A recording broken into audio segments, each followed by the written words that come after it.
চট্টগ্রামের ফারতলী থানা এলাকাত 2024 সালের আগস্টত সংগঠিত থানা হামলা ও অস্ত্র লুটর ঘটনা চাঞ্চল্যকর মোড় লইয়ে প্রায় এক বছর পর 19 জুন গভীর রাতিয়ে রেম্বো স্টাইলত পরিচালিত উগ্গা অভিযানত পুলিশ উদ্ধার করছে লুটন্যা উগ্গা পিস্তল 4 রাউন্ড গুলি ও 2 ম্যাগাজিন। একই অভিযানত ধরা পড়ছে কুখ্যাত অস্ত্রধারী সন্ত্রাসী সাইদুর রহমান মাসুম উর্ফে ব্লেড মাসুম।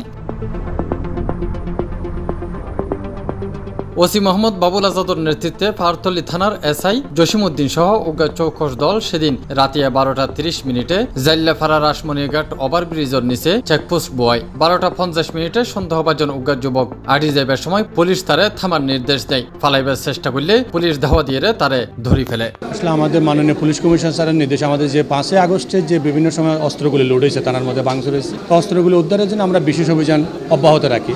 আমরা প্রতিদিনই আমাদের থানা থেকে 5টা 6টা চেকপোস্ট বসে, দিনেও বসে রাত্রেও বসে।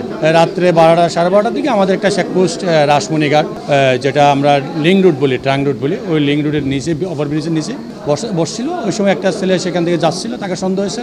তারা যখন ইশারা করছে দাঁড়ানো যায়, তখন সে দিয়েছে দৌড়ের পিছনে আমাদের যখন অফিসাররা, তখন অফিসার পর সবাই মিলে আমরা তাকে দৌড়ে ধরলাম। ধরার পরে তার যখন বডি চেক করি, তার কোমরের মধ্যেই তার এই যে প্রসেস সহ, পুলিশের যে প্রসেস তাকে অস্ত্র রাখার জন্য, সেটা সহ একটা পিস্তল 7.62 পিস্তল, 2টা ম্যাগাজিন, 4 রাউন্ড গুলি সহ তাকে আমরা হাতে নাতে সেখানে গ্রেপ্তার করি। প্রাথমিক জিজ্ঞাসাবাদত মাসুম স্বীকার করছে 2024 সালের 5 আগস্ট সন্ত্রাসী অলর ধারা সংগঠিত থানাত হামলার সময় লুট করা অস্ত্রকিন তে পরবর্তী সংগ্রহ করে। ভয়ভীতি ও অস্ত্রের মুখত নগরীর বিভিন্ন এলাকার সাধারণ মানুষ, চালক, ব্যবসায়ী, এনকি গার্মেন্টস মালিকলরে টার্গেট করি চিন্তায় ডাহাতি করিয়াছিল তে ও তার সহযোগী। এই ঘটনাত মাসুমের বিরুদ্ধে ফারতলী থানাত মামলা রুজু করাইয়ে। তদন্ত তারও জানা গিয়ে মাসুম একই থানার ডাহাতি প্রস্তুতির মামলার এজাহারভুক্ত আসামি। পুলিশ তারে বিজ্ঞ আদালতত সুপর্দ করছে।